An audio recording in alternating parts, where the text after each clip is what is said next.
Your mind has a critical role to play as touching destiny actualization.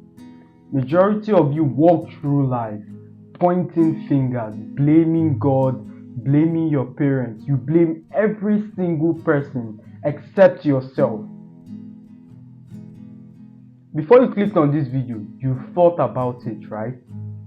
So how you think determines how you act, and your actions produces the ultimate quality of your life. When you want to change the quality of your life, what do you really change? Exactly, your mind. So why have you been focusing on changing devices, getting that extra Gucci belt? It might seem like the obvious problem, but it is not the right one. This ties back to the fact that people love to use logical solutions to solve problems. But logical solutions don't work because that's what anyone will try and do. Use psychological solutions to solve problems.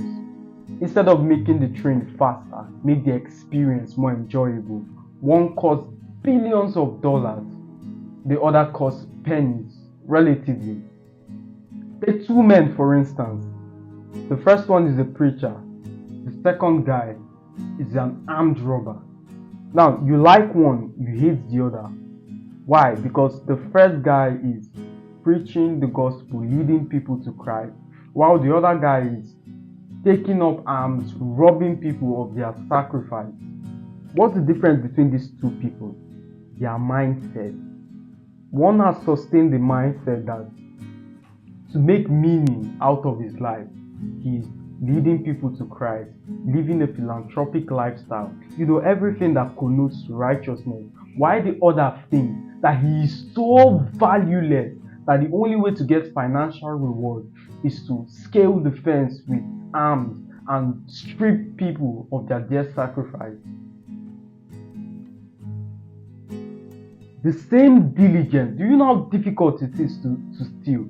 The same diligence deployed in theft can be inverted and applied to make a business work. The same persistence it takes to wait for a truck by 2 a.m. in the morning that was supposed to arrive by 1. Where's this truck, bro? Be patient, it's going to arrive. It's the same patience that you take to make a business work. So, different mindset. If you invert that perverted principle, it can work wonders. Say the guy on the other hand meets this preacher, he encounters this preacher, he speaks to him, and this robber decides to leave that old lifestyle behind and come to Christ.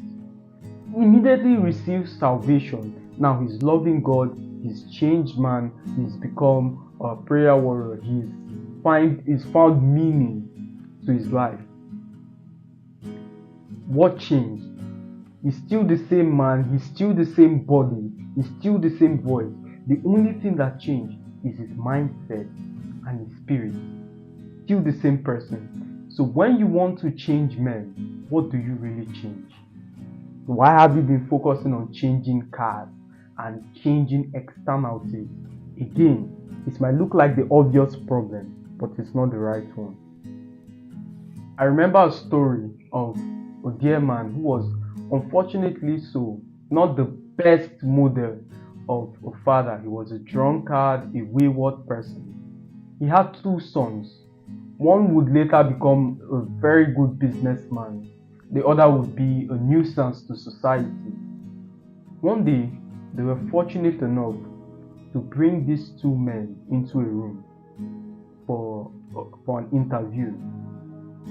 They asked the first guy, the bad, angry child, why are you here? Why are you causing mayhem and being a nuisance to society? His response, what do you expect for the kind of father I had? The other guy, why are you a good businessman? You have opened tons of branches, by extension, giving a lot of people jobs, by extension, making people's life easier. You are innovating. I heard you just established a philanthropic branch. What's the motivation behind all of this? He gave the same response. What do you expect? with the kind of father I had. For one person, his father's negative situation was a challenge that if a poor family came out of it, I would never let a poor family, or if I came from a poor family, I would never let a poor family come out of me. It's time to give up these flimsy excuses of pointing fingers, blaming people, blaming demons, attributing your failures to demons. My friend, there is room for amateurism in life. All professionals were once students before they scaled up the ladder. We are all students of life. That's how I look at it. Only one with an advantage of a higher ranking, because this life is never arrived. It's a continuous learning. Ever looked at the actions you took maybe 4 years ago, 5 years ago, back in college, and you look at yourself, you're like, damn, I was a fool. But in that moment, you felt like this is the right thing to do. Mindset. If you take the situation of those two gentlemen, the difference between both of them is how they interpreted that scenario. For one of them, it was an excuse to remain mediocre. For the other person, it was a challenge to become a better individual. A bonus tip would be success as you know it is a mindset more than a skill.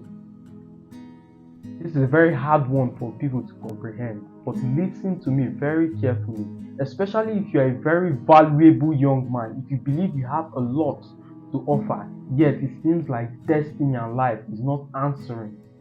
You might want to hear this, because I struggle with this as well. We live in a generation and a society that have so pounded the necessity for value, ignoring the mindset component. And all of this in its proportion are good, by the way. It is the imbalance that I am against. According to chemistry, we all know that poison, the components of poison, if administered in the wrong proportion, is not sufficient to kill. Poison becomes poison when it is accumulated in the right proportion to make poison. We all know that cocaine, if utilized well, can help subsidize pain, but if perverted, it can become a drug addict. So it depends on how you use it.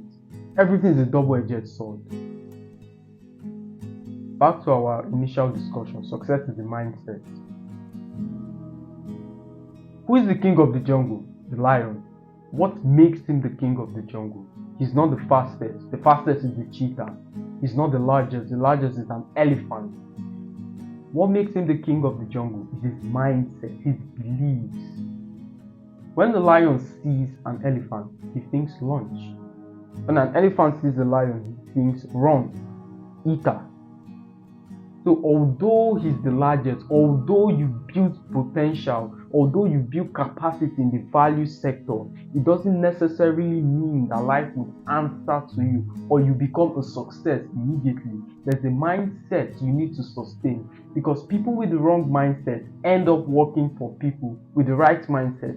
Everybody on Steve Jobs' team were valuable, but their name is not synonymous with Apple, because they didn't sustain the right mindset.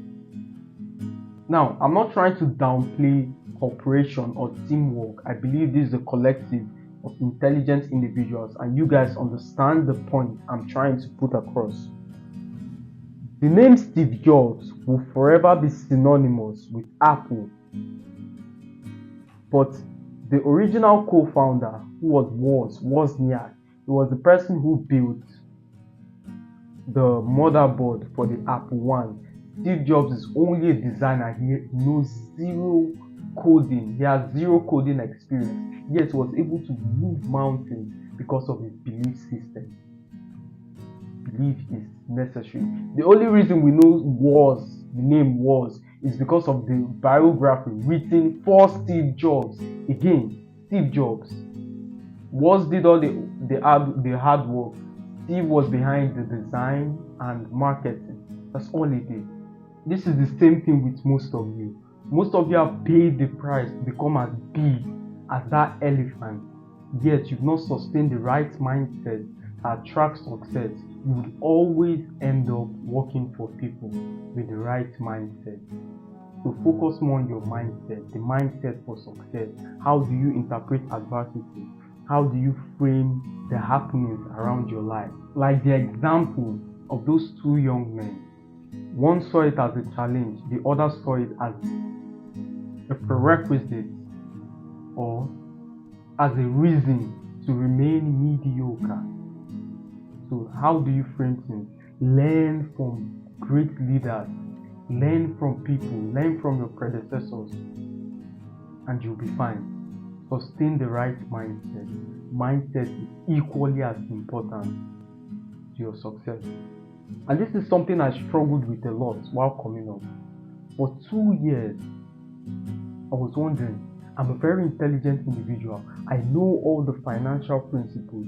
I understand the stock market. Why is finance not coming to my life? I took a step of faith and I created a demo account. I used it to invest. The investment proved that my predictions were right. Tesla stocks jumped from $120 to $500, Meta from $200 to $600. I know all of this. Where is the pertinent finances? This knowledge. So one day something happened. I visited my hometown after 3 years. First time there. I escorted my brother to get a phone. When we were done getting the phone, we took a local bus. On our way, the bus broke down. Everybody was angry. You could see the lady, the delivery lady. Our clients were calling her. See another man, someone is calling him, and everybody was just pissed. The driver came down and said, probably the car broke down. You sent someone, they got fuel, they inserted the fuel in the car. It got going. When I arrived at my bus stop, something happened. It was not the bus stop I should have stopped in. So my initial bus stop was 2 kilometers ahead. So I had to walk the distance. It was a very painful experience because that day, it was a very sunny day. It was very, very hot. As I was walking the distance, a thought came to my mind. Why am I here? Because I don't have money. Why don't I have money? Because of demons. About to find comfort in that explanation, I quickly challenged that opinion. What do you mean because of demons? I have the right to choose. And if this was so, why is it that your father, who has relatively no advantage, is able to do this amazing thing? Where were the role the demons had to play? I said, no, it's not demons, it's my fault. Then I began reassessing all my actions and decisions leading up until that point. I found out that regardless of the knowledge, I wasn't providing value to anybody. For somebody, this might be the answer to that age-long question. Why am I in this place relative to the kind of wisdom I have or the kind of value I have? Took action, started taking action, and we are fine. But there is more. I say to myself, this is not your rest. This is not the best of me. I do not read comments often, but anytime I scroll through the comments, I see things like, oh, this guy is very intelligent, or he deserves 10 million views. And quite alright, that's a very good aspiration, but more than that, I don't care about the views. I don't receive validation from the comment section. The only reason I watch my video is to find out how to improve the video. Where did I stutter? What analogy could have conveyed this information perfectly? Did I reuse words that led up to tautology? How can I improve this? What of my lighting? That's what I'm thinking. I don't care about the comment sections. All I care about is that the video is being improved and people are gaining value from it. That's why the next video will be better than the previous one. Buy value system is not correct. Visionary people very hardworking. Sometimes I get up and it's an hour or 30 minutes more than my waking time. I feel guilty, almost asking for forgiveness. That's value. As always, my friend, it's a pleasure speaking to you. I'll see you in the next one.